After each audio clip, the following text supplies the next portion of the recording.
The eccentric ways of the cricket governing body CAN has surprised many. Even as it is facing the backlash in the match-fixing controversy, CAN has called tainted cricketer Sandeep Lamechhane to the close camp with the inclination of playing him in the upcoming international series. Now, if CAN moves ahead with this blunder, undermining the gravity of the situation, it is bound to have repercussions in the international scenario as serious as the case of Australia, who have refused to play against Afghanistan, citing poor human rights condition of women in the country. Good evening, I am Arun Kumari. Let's begin with the main stories. The Supreme Court asks for documents from Patan High Court and Kathmandu District Court after hearing on the alleged rape case of cricketer Sandeep Lamechhane, who returns to training field. The Election Commission to reimburse 3 billion rupees to the government, the amount to be returned after the presidential and vice presidential election and by-election for the National Assembly member. Nagarik Unmukti lawmaker Arun Kumari sent behind bars. The lawmaker to remain behind bars for a period of 6 months until the 4th of August. And Malaysian Minister for Home Affairs Saifuddin Ismail says Malaysia formulating a new labour policy in favour of migrant workers, adds Nepal remains among the priority nations. Hearing on the application for judicial custody of cricketer Sandeep Lamechhane, who is alleged of raping a minor, the Supreme Court has asked for documents from Patan High Court and the Kathmandu District Court. The single bench of Supreme Court Justice Hari Prasad Fuyal has asked for reports of verdicts from the lower courts. The Office of the Attorney General had moved the Apex Court demanding judicial custody of cricketer Lamechhane while the case against him was underway. Lamechhane was alleged of raping a minor on the 21st of August. Kathmandu District Court had sent Lamechhane behind bars on November 4, while the Patan High Court had released him on a bail of 2 million rupees on the 12th of January earlier this year.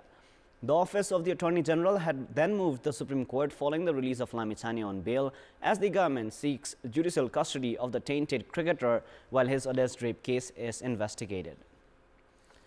Meanwhile, tainted cricketer Sandeep Lamechhane, who is facing a rape charge, has returned to the closed camp of the men's national cricket team and has started training from today.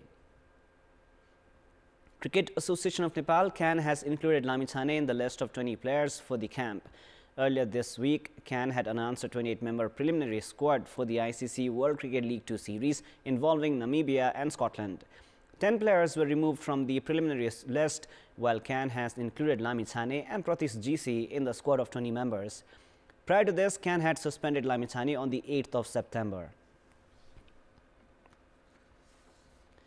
Nepali Congress General Secretary Biswa Prakash Sharma has raised questions on the government's silence over Sandeep Lamechhane, who is alleged of raping a minor.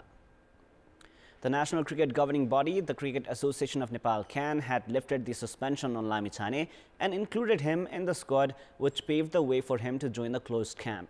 In a social media post, Sharma has alleged Prime Minister Pushpa Kamal Dahal, who is also shouldering the responsibility of the Ministry of Sports, of failing to play a responsible role in this regard. Nepali Congress General Secretary Sharma has added that Prime Minister Dahal should congratulate CAN if their decision was correct. In a tweet, Sharma has also mentioned that he had held a telephone conversation with CAN President Chatur Bahadur Chand as he questioned him about the ethics of the sports governing body. Meanwhile, protest campaign against CAN has also surfaced in social media for including a person alleged of crime in the national squad. Hashtag boycott CAN has been trending in social media, while users have started questioning if ethics have a place in Nepali cricket. The Malaysian Minister for Home Affairs Saifuddin Ismail has said that Malaysia is now formulating a new labour policy in favour of the migrant workers. The Malaysian government has said that it is to recruit more than 518,000 migrant workers, and Nepal is among the priority nations. At the bilateral meeting held today in Kathmandu, the Malaysian delegation suggested that Nepal should ensure efficiency of the renewal of the labour agreement and recruitment process. Saying that the demand of workers was high in agricultural, industrial and service sectors in Malaysia, the delegation has made an unofficial proposal for the workers. We are expecting that we can fulfill the numbers, the demand from the economic sectors, the 518,000. And the purpose of today's meeting is to get the commitment from the Nepal government to also facilitate the process, because on Malaysia's side, we now have a relaxation policy So I'm very happy that the commitment given by the Minister Arnold that they will do their level best to facilitate in this process. Meanwhile, the Nepali side has demanded effective implementation of the labour agreement, formation of a joint technical committee and inclusion of Nepali migrant workers in Malaysia's social security program. Around 300,000 Nepali workers are presently employed in Malaysia in different sectors. Parliamentarian Arun Kumari, who is also the chief whip of Nagarik Unmukti Party, has been sent behind bars. Chaudhary, who was wanted and at large, was arrested from Koalpur Bake yesterday. He was brought to Kathmandu from Nepalganj yesterday before being taken to Dhangadi. Chaudhary was on the run for 10 years despite being found guilty in an arson case. He will now remain behind bars for a period of 6 months until the 4th of August. 3 individuals, including parliamentarian Chaudhary, were found guilty in the case. A bench of erstwhile judge of District Court Kailali, Vishnu Suvedi, had slapped a 6-month sentence for Chaudhary on the 22nd of April 2013. Now, despite being found guilty by the court, Chaudhary was avoiding arrest. He was elected as a parliamentarian of Nagarik Unmukti Party from the November 20 general elections from Kailali Electoral Constituency 2. Of the amount allocated for the elections of the House of Representatives and the provincial assemblies, the Election Commission is all set to reimburse 3 billion rupees to the government. Speaking with journalists today, Chief Election Commissioner Dinesh Tapalia informed that the Election Commission is to return the amount remaining after the conclusion of the November 20 provincial and parliamentary elections, upcoming presidential and vice presidential election, and the by-election for the National Assembly member. According to the Apex Election Authority, of the 10 billion rupees allocated by the government for the provincial and parliamentary elections, 8,499,900,000 rupees were released, while 6,504,600,000 rupees have been spent so far. Meanwhile, Chief Commissioner Thapalia has also expressed the commitment of amendment of laws to ensure voting rights for the government and private sector employees from their nearest voting stations for the proportionate category of the next provincial and parliamentary elections. Thapalia also noted that the voters' education program had to be made more effective after studying the nature of discarded votes. The impacts of climate change have been evident across the world. For many parts of Nepal, the lack of winter rain that has been directly linked to climate change has affected winter crops. This also includes Kathmandu Valley and eastern regions that have yet to witness rainfall this winter. The winter rain makes up for 13% of the total rainfall received throughout the year. Mountainous regions have seen scanty snowfall and the Tarai region have been dry every year. According to the Department of Hydrology and Meteorology, an average of 60.1 millimeters of rain is expected during the 3 months of winter. However, the sporadic rainfall observed in a few parts in Sudar Paschim and Karnali provinces make up for just around 7.9 millimeters of rainfall this winter. Climate change experts say with the lack of winter rain will trigger unnatural scale of rain during monsoon, inviting more disasters and increase the risk of glacial lake outbursts. Nepal is home to 3,800 small and large glacial lakes, 1/3 of which is at the risk of outburst. Climate change studies have asserted even if the rising global temperature is limited to 1.5 degrees centigrade, half of the glacial lakes across the globe are likely to melt away. Likewise, the United Nations has said climate change is highly likely to impact the global food supply chain and worsen food insecurity. It is now time for our segment Public Pulse, where you text us with your opinion. Public Pulse. The question is, why has the government given continuity to needless officers? Your options are A, doesn't wish to curb on expenses, B, pressure from employees, and C, to recruit cadres. The voting is on. Type NEWS, select your option A, B or C and send it to 34001 to share your opinion with us. Now, local youths have filed a writ at the High Court Biratnagar against the agricultural and industrial exhibition, alleging the event of obstructing the roads in the city.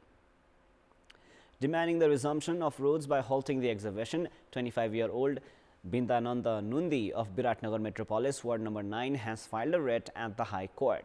The writ has been filed against District Administration Office Morang, Chief District Officer, Biratnagar Sub-Metropolis, Chairperson of Ward number 2, District Police Office, and the organizers of the event, the Confederation of Nepalese Industries CNI, and the Federation of Nepalese Chamber of Commerce and Industries FNCCI. The event, which began yesterday, will conclude on the 12th of February.